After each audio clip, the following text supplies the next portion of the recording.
The Lord has done great things for us, and we are glad indeed. Very scriptures of today for the 30th Sunday in Ordinary Time speak to us about those good things that the Lord has done throughout the history of salvation. The people were brought out of slavery in Egypt, across the desert for 40 years, and into the Promised Land. Or as they were brought back from their captivity in Babylon, we read of in the Old Testament. And in today's second reading from Hebrews, we are reminded that Jesus is the high priest who does not offer up the blood of goats or lambs, sheep or oxen, but he lays down his own life and offers his own blood and body for our salvation and for the salvation of all the world. For God has done great things for us, and we are glad indeed. Like Bartimaeus, we cry out, Jesus, Son of David, have mercy on me, each and every day. Bartimaeus was asking for the gift of sight, and we ask for the gift of the sight of faith that shows us how to be merciful. As the Heavenly Father is merciful with us, for it is through love, it is through us recognizing the immense love that Jesus has for each and every one of us, do we learn how to love one another and to fulfill that great commission of Jesus as he hung upon the cross, to love even those who hate us. Father, forgive them, for they know not what they do. My sisters and brothers, without the help of the Lord, without the love of the Lord, without the mercy of the Lord, we cannot do that.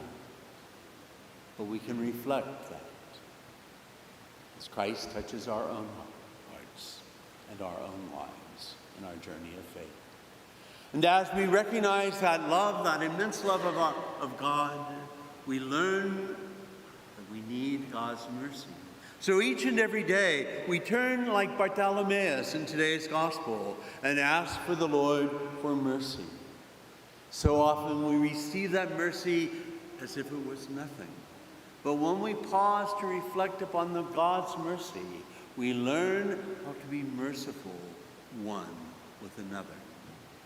And in that mercy and in that love, we soon come to the realization that all that we are and all that we have is gift.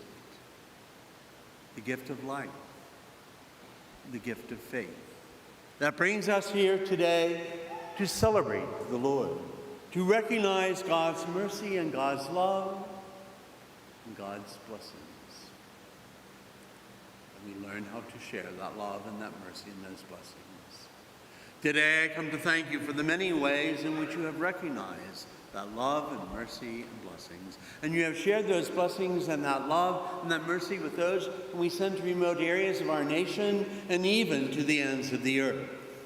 Having been blessed to have served the church as a foreign missionary, I can assure you that that which you have shared has gone a very long way to bring that light of Christ into the darkness of our world.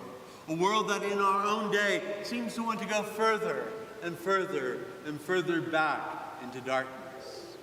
When I first arrived in Kenya, East Africa, it was toward the end of 7 long years of drought. For 7 years the people had planted.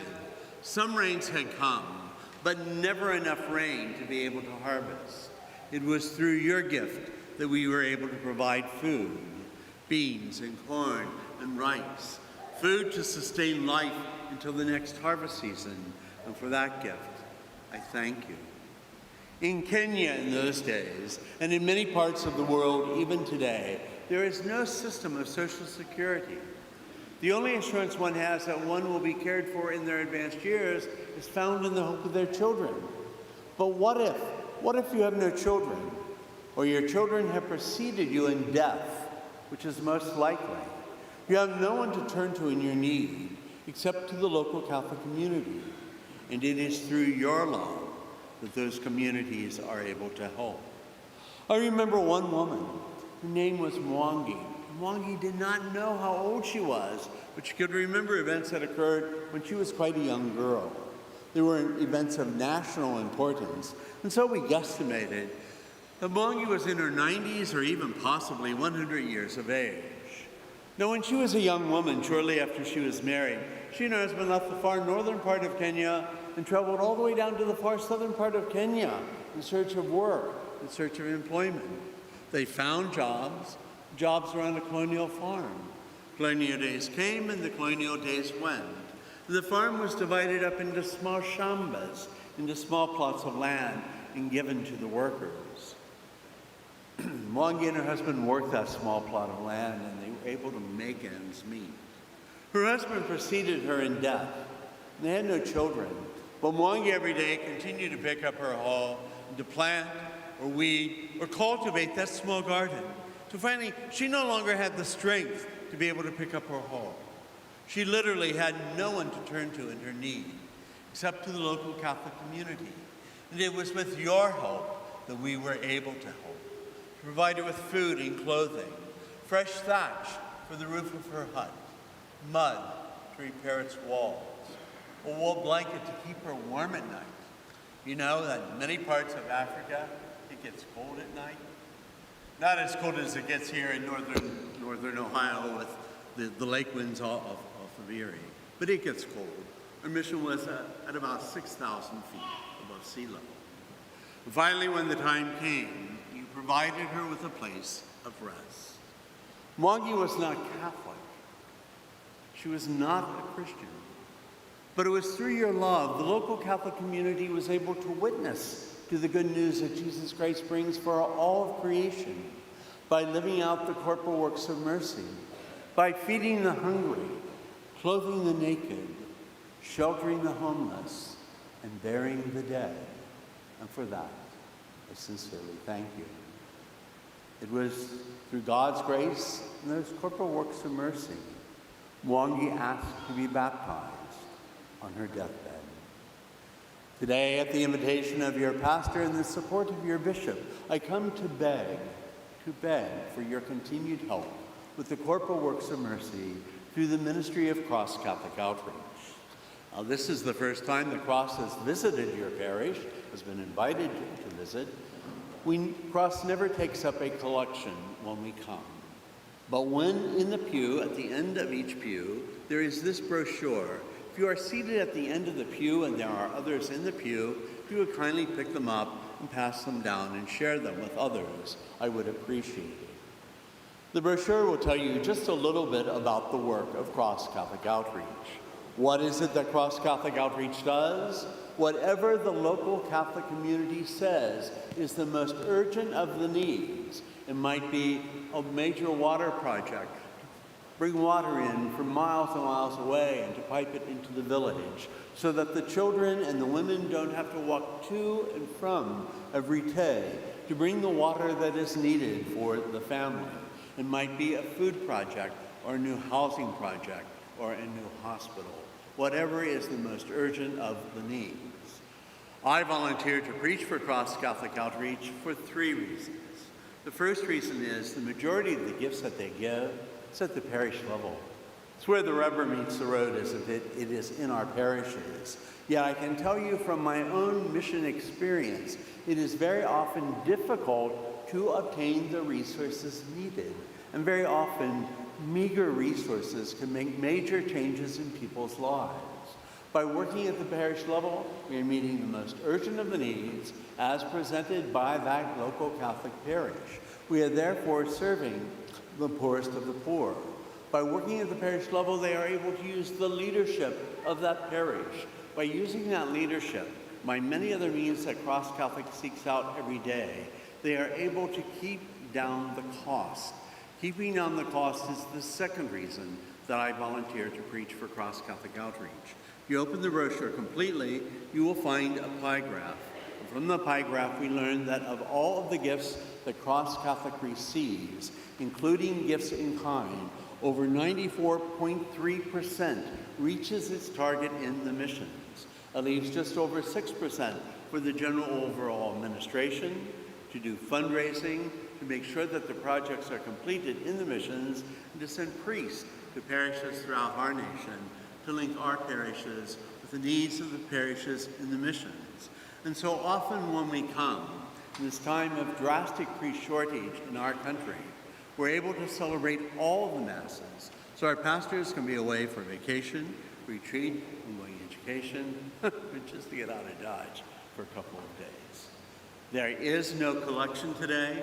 We ask that you would take the brochure home with you and consider a gift for the poor through the Ministry of Cross Catholic Outreach. In the very center of the brochure, it is perforated, it comes apart, and yes, it does form an envelope. The envelope is postage paid and is addressed. You may place your gift in the mail, or you may also give it to me following the sacred liturgy. For $50, you can provide 333 meals for children. For $250, you can help with medication in a village clinic. For $500, you can help with a self-help project. So self-help projects, that's the third reason I preach for Cross. Cross not only gives the fish, it teaches the community how to fish. For $2,500, you, or a group of families, or a parish, or a group of parishes, or a council, or a group of councils of the Knights of Columbus can help a family break the cycle of poverty by helping them build one of the multi-room homes in many mission territories. It's a picture of what the people were living in and also of one of the new homes. If you look at the envelope, you can see that there are many different ways in which you can give. You can even use PayPal or a credit card. Some like to make a monthly donation. You can use a credit card also for a single donation. You can find all of their current worldwide projects. You can also find the financial report at crosscatholic.org/outreach. It's crosscatholic.org/outreach. That address is on the brochure. There's also a QR code that will take you to the same website. The reason I am referring you to that website is if there is a project in a particular country that you would like to support, write on the inside of the envelope, designated gift and the project number. Must be designated gift and the project number. The reason I point that out is a designated gift in the church, not only will 94.3, but 100% of your gift must go for that project. Up at the top of the envelope, there are 3 bold lines, and that is a place for your prayer request. Well, Cross Catholic Outreach is a lay organization.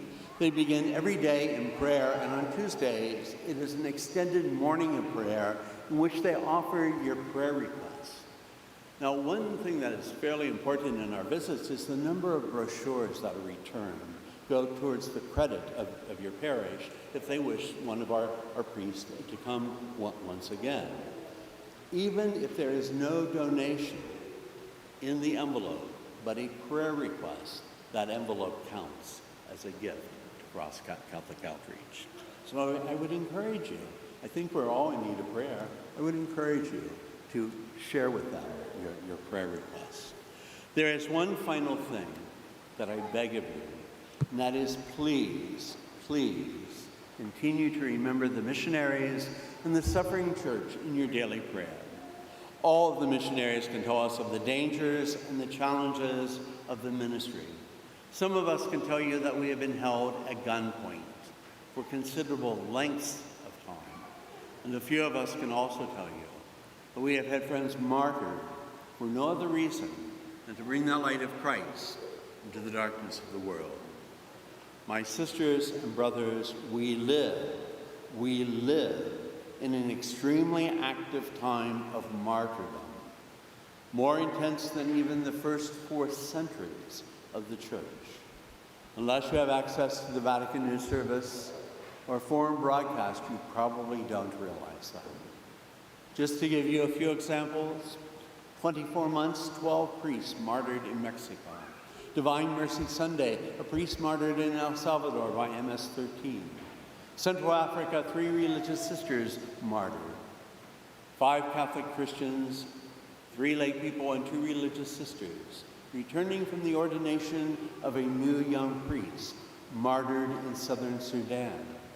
Burkina Faso, this past February, a Catholic church was bombed on Sunday. 11 new martyrs and many, many, many wounded. Nigeria, it's unbelievable. Nigeria is 47% Christian. Yet in a year and a half, over 4,500 Christians have been martyred. Please, please, continue to remember the missionaries in the suffering church in your daily prayer. And thank you for all that you have done and all that you continue to do for the various aspects of the missionary work of the church. And God bless you.